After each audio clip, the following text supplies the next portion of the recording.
Hello students, welcome back to my channel SL social academy. तो आज अपन जो portion पढ़ने वाले हैं वो आप लोगों के लिए बहुत ज़्यादा इम्पॉर्टेंट है। क्यों? क्योंकि आप लोग 10th के बाद जाओगे 11th-12th में हायर क्लासेस के बाद जब आप ग्रेजुएशन लेवल पे जाते हो तो आपको वहाँ पर काफ़ी चीज़ें देखने को मिलेगी। और उसके बाद जब फाइनली आप सेटल होने की बात करते हो, सर क्या सेटल होने की बात कर रहे हैं अपन, कहाँ तक पहुँच गए, इतना बड़ा टॉपिक कहाँ पहुँच गए अपन, मैं आपको अच्छे से समझाता हूँ। आज जो अपन बला की बात कर रहे हैं वो है एनटीएससी। एनटीएससी में आज अपन पढ़ने वाले हैं मैट का पोर्शन। मैंने आपको इंट्रोडक्शन वीडियो में बताया था कि एक होगा मैट और एक होगा सेट। मैट की वीडियोस आपको अल्टरनेट और सेट की वीडियोस आपको अल्टरनेट्स मिलती जाएगी, दोनों एक एक वीडियो उसके साथ में आपको पोर्शन एक एक टॉपिक के बाद आपको एक टॉपिक आपको उसका मिलता जाएगा, ठीक है ना। तो आज जो अपन पढ़ने वाले हैं मैट में अपन पढ़ने वाले हैं रीजनिंग, ठीक है। और रीजनिंग में जो आज अपन टॉपिक पढ़ेंगे वो है coding, decoding and analogy. Coding, decoding and analogy. मैं कहूँ रीजनिंग जब भी स्टार्ट करें, क्यों रीजनिंग इतनी इंपॉर्टेंट? रीजनिंग नाम में ही लिखा है रीज़न, कुछ वजह होगी ना तभी तो अपन पढ़ रहे हैं।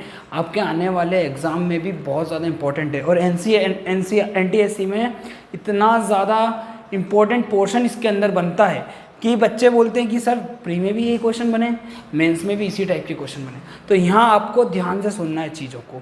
क्यों? क्योंकि ये सभी क्लासेस के लिए, सभी एज ग्रुप वालों के लिए बिल्कुल बेटर है। क्यों? क्योंकि बैंक के एग्ज़ाम में भी काम आएगा, कंपटीशन एग्जाम में भी आपको ये बहुत ज़्यादा हेल्पफुल रहेगा। तो इसीलिए इसको अपन ध्यान से पढ़ेंगे। और सबसे बेसिक जो टॉपिक है वो मैं आपको पढ़ाने वाला हूँ, कोडिंग, डिकोडिंग एंड एनालॉगी। इसको पढ़ोगे तो आने वाले टॉपिक भी तुम्हारे माइंड में अपने आप सेट होने लगेंगे। तो अपन स्टार्ट करते हैं, देर ना करते हुए। रीजनिंग का है कौन सा topic? Coding, decoding and analogy का पार्ट 1। इसके काफ़ी पार्ट आएंगे, टेंशन मत लो। धीरे धीरे अपन क्या करेंगे, लो टू हाई कर जाएंगे, धीरे धीरे अपना लेवल बढ़ाएंगे। एकदम से तो कुछ होगा नहीं ना, धीरे धीरे अपन को चीज़ें वो क्लियर करनी पड़ेगी। तो ये पार्ट 1 है, ठीक है। तो सबसे पहली चीज़ जो अपन को पढ़नी है, भाई आप लोगों ने ABCD पढ़ी है, आपने कॉन्सोनेंट वोवेल्स के बारे में अच्छे से पढ़ा है, लेकिन यहाँ पर आपको आज पता पड़ेगा कि उनका ये भी यूज़ होता है। आपका दिमाग जो है अब खुलने वाला है, आपके दिमाग की अब सारी इंद्रियाँ खुल जाएंगी, आपके दिमाग के सारे नसें खुल जाएंगी कि हाँ यार इस तरीके से काम करता है, ठीक है ना। आप लॉजिकली सारी चीज़ों को सोचना स्टार्ट कर दोगे, आपके माइंड को आप क्या करोगे, शार्प करोगे। क्यों? क्योंकि ये टॉपिक ही ऐसा है, कुछ रीजंस होते हैं पीछे और वो अपन को क्वेश्चन के अंदर से खगाल के सॉल्व करना रहता है, ठीक है ना। तो सबसे पहली चीज़ मैंने बोला अपन जो स्टार्ट करेंगे कोडिंग, डिकोडिंग एंड एनालॉगी, तो आपको अच्छे से ABCD याद होनी चाहिए। सर आपने ये क्या बोल दिया, ABCD तो सबको याद होती है। नहीं, मैं आपको कुछ अलग तरीके से बता रहा हूँ।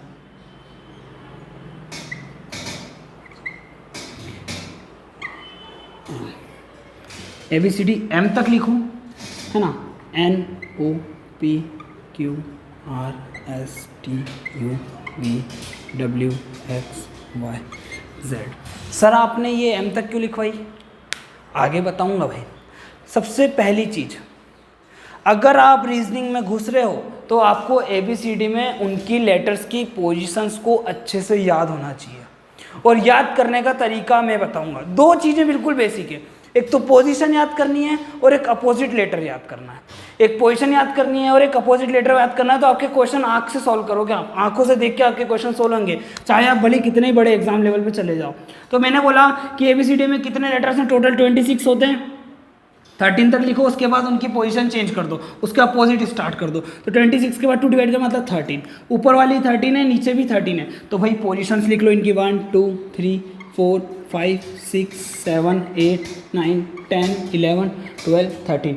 कुछ नहीं है, बस अभी लिखते जाओ, चीज़ें तुम्हें धीरे धीरे सब क्लियर हो जाएगी। इस वीडियो के एंड तक आपको चीज़ें, आप बोलोगे सर मज़ा आ गया वीडियो में। 4 25 26 राइटिंग के साथ थोड़ा समझौता करना पड़ेगा। अब अपन स्टार्ट करते हैं। पोजीशन याद करने के लिए जब भी ABCD आए, रीजनिंग आए, दिमाग में NTSC आए, बैंक लेवल आए, कोई भी आए, IIM के लिए एग्जाम आ जाए, केट के लिए, एक लाइन याद कर लो भाई, इजोटी। स्कूल जाने के पहले चोटी बनाती है ना सब, बनाते हैं। तो अपन को याद करना है इजोटी।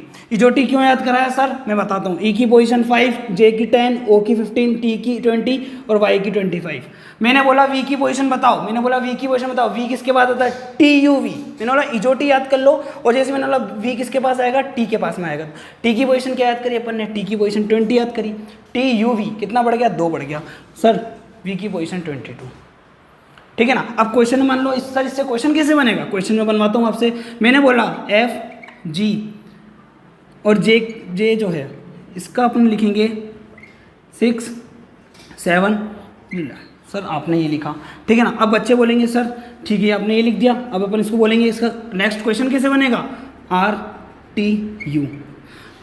क्वेश्चन ऐसे आए हैं पेपर में और बच्चे बोलते हैं सर ये क्या है, डायरेक्ट पोजीशन की बेस पे क्वेश्चन है। एफ की पोजीशन क्या है 6, जी की पोजीशन 7, जे की पोजीशन 10 है। तो भाई आर की पोजीशन क्या है, M N O P O के बाद भाई 18। ओ याद कराया मैंने आपको इजोटी, तो मतलब 3 ऐड कर लो, ओ पी क्यू आर, तो भाई 18।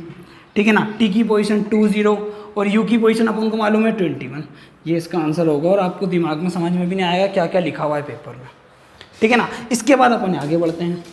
एक चीज़ तो मैंने आपको अपोजिट पोजीशन की बता दी कि भाई पोजीशन तो आपको याद करनी ही है, चाहे कुछ भी हो जाए। आप जब क्वेश्चंस करोगे तो पोजीशन आपको याद होने लगेगी धीरे धीरे। अब मैंने बोला इसके आगे अपन बढ़ते हैं। आगे क्या चीज़ है, मैंने बोला अपोजिट लेटर याद करने हैं आपको। अपोजिट लेटर इसको अच्छे से लिख लो। मैंने बोला अपोजिट लेटर याद करने हैं। अब अपोजिट लेटर, अरे भाई अपोजिट, इसके अपोजिट लेटर याद करने हैं, ये अपोजिट लेटर याद करना। याद कैसे होंगे इतने सारे, सर हम याद कराएंगे ना, हम किस लिए बैठे हैं यहाँ पे। भाई ए का जेड है ये तो बता दोगे, बी का वाई भी बता दोगे, सी का एक्स और डी का डब्ल्यू भी बता दोगे। यहाँ तक का खेल आप खेल लोगे, लेकिन उसके बाद में कैसे बताओगे, लिख दो भाई ई का वी, एफ का यू, ठीक है, ई का वी, एफ का यू, जी का टी, एच का एस, आई का आर, जे का क्यू, ठीक है ना। उसके बाद में अपन लिखेंगे के का पी, ठीक है ना, एल का ओ और एम का एन। भाई एम का एन भी याद हो जाएगा, ये तो बिल्कुल याद कर लो, यहाँ से तो पूरा गेम चेंज रहता है। एम एन भी याद हो जाएगा आपको, तो एम एन को भी मिटा दो। बस इतने से याद करना। याद करने का तरीका, आप बहुत प्यारे बच्चे हो, मैंने बोला प्यारे बच्चे हो मतलब आप बड़े लवली बच्चे हो, मतलब LOVE। तो एल का अपोजिट ओ, मतलब या तो फिर ओ का अपोजिट एल है ना, या फिर वी का अपोजिट ई का अपोजिट वी। ये याद हो गया भाई। चलो ये दोनों का खेल खत्म। इंग्लैंड का एक बहुत बड़ा, बहुत मतलब काफ़ी अच्छा मतलब क्रिकेटर है, उसका नाम है केविन पीटरसन। सब ने सुना है नाम। धोनी ने सबसे पहले जो जिसको स्टंपिंग करके आउट किया था वो केविन पीटरसन ही थे। अब तो याद हो जाएगा आपको, केविन पीटरसन। ठीक है भाई, केविन पीटरसन भी याद आ गया। आज मैं आपके लिए कुछ वीडियो दे रहा हूँ, आज मैं आपको कुछ बता रहा हूँ, मतलब फॉर यू मतलब FU फॉर यू। सर ये भी याद हो गया, चलो लिखते जाइएगा, ठीक है ना। GT, अब GT को कैसे याद करें, इसके लिए अपन चल जाएंगे हिस्ट्री पे, है ना। जब अपन पढ़ेंगे ना सेट वाले में, तो हिस्ट्री पढ़ेंगे, उसमें बताऊंगा मैं GT का क्या इंपॉर्टेंस है। GT मतलब ग्रैंड ट्रंक रोड, नाम सुना होगा आपने, 10th क्लास में आप पढ़ोगे, बिल्कुल पढ़ोगे। किसने बनवाई थी, शेरशाह सूरी ने। कहाँ से कहाँ तक है, कोलकाता से पेशावर तक। लेकिन अब वो वहाँ तक नहीं है, कोलकाता से दिल्ली जो है नेशनल हाईवे 2 जो है वो ग्रैंड ट्रंक रोड पे ही बना हुआ है, ठीक है ना। शेरशाह सूरी ने बनवाई थी। तो ग्रैंड ट्रंक भाई, जी का अपोजिट T, ठीक है ना। अब HS याद कर लीजिए, इसको तो बिल्कुल रट लीजिए। IR, मेरे को कहीं से कहीं जाना है भाई, मैं मेरे घर से नाना के जाऊँगा, दादा के जाऊँगा, मेरे मामा के जाऊँगा, चाचा के जाऊँगा, तो मैं कौन सी रेलवे से जाऊँगा, American railways, Russian railways, Chinese railways, नहीं ना, किससे जाऊँगा, इंडियन रेलवे। तो भाई IR भी हो गया। अरे भाई IR भी हो गया ना। और जैसे के से P याद कराया था केविन पीटरसन, ऐसे ही जैक केलिस। अरे जैक केलिस साउथ अफ्रीका का बहुत बड़ा ऑलराउंडर प्लेयर है, अभी भी नाम चलता है उसका। बड़े बड़े बॉलरों के सपने में आता है, बड़े बड़े बैट्समैन के सपने में आता है। क्यों, क्योंकि बॉलिंग भी करता है, बैटिंग भी करता है। तो आपको अपोजिट लेटर्स याद हो गए, पोजीशंस याद हो गए। अब अपन क्वेश्चन सोल्व करेंगे देरी ना करते हुए, ठीक है। चलो, मैंने बोला सर इससे क्वेश्चन बनते कैसे, कोडिंग डिकोडिंग, मतलब कोडिंग मतलब किसी चीज़ को कोड कर रहा है। मैंने क्यों बोला कंपटीशन में, एग्जाम में काम आएगा, या फिर NTSC में बहुत ज़्यादा इंपॉर्टेंट। क्यों, क्योंकि आपके दिमाग को सोचने की क्षमता को बढ़ाता है। मैंने बोला भाई अगर इसके क्वेश्चन बने तो कैसे बनेंगे, मान लो AYUR कोड हो रहा है BZVS में। चलो क्वेश्चन लिख देते हैं। If AYUR is coded as BZVS, AYUR is coded at BZVS. Then what is the code of, मैंने बोला PUCY, इसका कोड बताना है। सीधी सी बात है, मैंने बोला पोजीशन याद करोगे तो चीज़ें आपको अच्छे से क्लियर होंगी। तो इसको सॉल्व करने का सबसे अच्छा तरीका होता है जो जिसमें कोड हो रहा है उसके सामने उसको लिखो BZVS और उसका रिलेशन फाइंड करो, ठीक है ना। रिलेशन फाइंड करना दुनिया में सबसे बड़ा मुद्दा ये होता है कि आप रिलेशन कैसे फाइंड करते हो, ठीक है ना। A से P का क्या रिलेशन है भाई, +1। Y से Z का क्या रिलेशन है, +1। U से V का क्या रिलेशन है, +1। अरे सर +1 का रिलेशन हो रहा है हर लेटर में, +1, तो इसमें भी +1 लगा दो। P का मतलब Q, U का V, C का D, Y का Z। चुटकियों में क्वेश्चन सोल्व होंगे, चुटकियों में। बस मुद्दा है प्रैक्टिस का। मेरे साथ बने रहोगे, मेरे सारे पार्ट्स को अच्छे से देखोगे, वीडियो एंड तक देखोगे तो चीज़ें अपने आप बनेंगी। एकदम नहीं बनेंगी पर धीरे धीरे बनेंगी।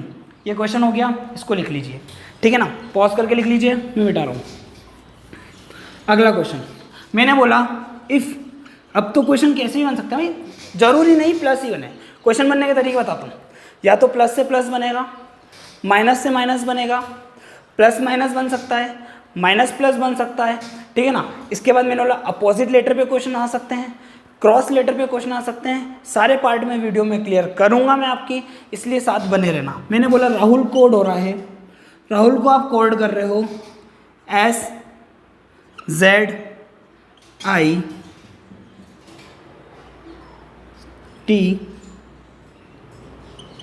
SZITM। सर ये रिलेशन समझ में नहीं आया मेरे को। अब रिलेशन फाइंड करो भाई। R से S कैसे बनेगा, R से S कैसे बनेगा, +1 पे। A से Z कैसे बनेगा भाई, A से Z कैसे बनेगा, पूरा 27 घूम के आओगे, ये डायरेक्ट -1 कर लोगे, -1 कर लोगे ना भाई, तो +1 -1। H से I कैसे बनेगा भाई, H से I कैसे बनेगा, +1 पे बनेगा। तो क्या रिलेशन आ रहा है, +1 -1 +1 का। और आगे चेक कर लो, +1 -1 +1 -1 +1 -1 का रिलेशन आएगा। तो बताओ अजीत को किस तरीके से आप कोड करोगे, कैसे कोड करोगे। A का +1 करना है मतलब B, J का -1 करना है मतलब I का +1 करना है मतलब J, T का -1 करना है मतलब S। आंसर आ गया भाई, BIJS। ये एक तरीके का क्वेश्चन हुआ। पैटर्न आपके अलग अलग बन के आएंगे, ठीक है। चलो अब मैंने बोला आपको कि बेट को आप कोड कर रहे हो 23 से, बेट को आप कोड कर रहे हो 23 से, तो भाई एक्स वाई जेड को किससे कोड करेंगे। मैंने पहले ही बोला था आपको, या तो क्वेश्चन बनेंगे पोजीशन पे या अपोजिट लेटर पे या फिर रिलेशन पे। रिलेशन के क्वेश्चन डायरेक्ट बनते हैं, इसकी कोई ट्रिक नहीं होती। क्वेश्चन को सॉल्व करेंगे, प्रैक्टिस होगी, बनेंगे। बी की पोजीशन 2, ए की पोजीशन 1, टी की पोजीशन 20। कितना हो गया भाई, 23 हो गया ना। तो एक्स की पोजीशन 24, वाई की पोजीशन 25, जेड की पोजीशन 26। क्या हो रहा है भाई, 50, 75 आंसर। इसमें भी पैटर्न अलग अलग तरीके हो सकते हैं। एक पैटर्न मैंने बोला कि भाई काओ को मैं लिखता हूँ, चलो मैंने बोला आपको, मैंने बोला 15, 38 और 3 40।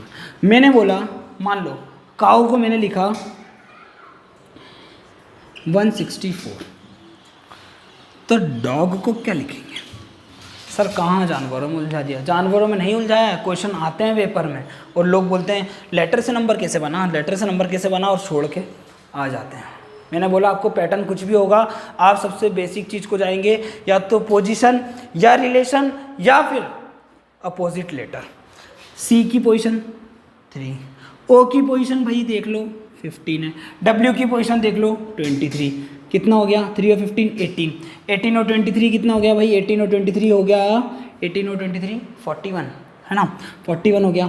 अब 41 से 164 कैसे बन रहा है, इसका मतलब इसके में क्या हो रहा है, कुछ मल्टीप्लाई हो रहा है। 41 × 4, तो ऐसे इन सब की लेटर्स को प्लस करो, मल्टीप्लाई बाय 4 कर लो, आपको ऑप्शन में आंसर मिल जाएगा। कभी भी ऑप्शन देख के उलझना मत, अपना दिमाग लगा के क्वेश्चन सॉल्व करना, ठीक है। क्योंकि आने वाले पेपर्स जो हैं वो नेगेटिव मार्किंग वाले हैं, मेंस आपका नेगेटिव मार्किंग का होता है, ठीक है ना। चलो भाई एक क्वेश्चन इसका और देख लो। मैंने आपको बोला ABC, ठीक है ना। मैंने बोला ये जो कोड हो रहा है ये हो रहा है 216 है, तो आपको कोडिंग बतानी है DE की। सर ये क्या बोला है, करो भाई। चलो ठीक है मैं बताता हूँ। A की पोजीशन 1, B की पोजीशन 2, C की पोजीशन 3, सबको प्लस करा और क्यूब कर दिया। भाई क्या हो रहा है, 6 हो रहा है, 6 का क्यूब क्या होता है 216 होता है। ऐसी D 4 और 5 प्लस करा और क्यूब कर दिया। 4 और 5 का 9, 9 का क्यूब क्या होता है भाई 9 9 81 7, हाँ भाई 9 9 81 729, 9 का क्यूब क्या हो गया 729। तो यहाँ पे चीज़ें समझ में आई आपको। चलो 2 क्वेश्चन मैं आपको दे रहा हूँ, आप कमेंट बॉक्स में इसका आंसर बताइएगा। NOIS को अगर आप कोड कर रहे हो, नॉइज़ को अगर आप कोड कर रहे हो, नॉइज़ को अगर आप कोड कर रहे हो MNHRD, सब तरीके के रिलेशन लगाइएगा, घबराना मत। तो आप बताओ पिंकी को कैसे कोड करोगे, ये पहला क्वेश्चन, ठीक है। वहीं पर मैंने बोला आपको कि भाई पिंक को आप कोड कर रहे हो QKQO से, QKQO से, है ना, दिख रहा है क्या सर, सर ये दिख रहा है QKQO से। तो आप मुझे बताओ रोज को किससे कोड करोगे, ये आपका क्वेश्चन है। ये 2 क्वेश्चन के आंसर आप कमेंट बॉक्स में बताइएगा, ठीक है। अपन नेक्स्ट पार्ट में मिलते हैं, बाय, टेक केयर। जब तक के लिए अच्छे से पढ़ाई करिए, नोट्स बनाइए।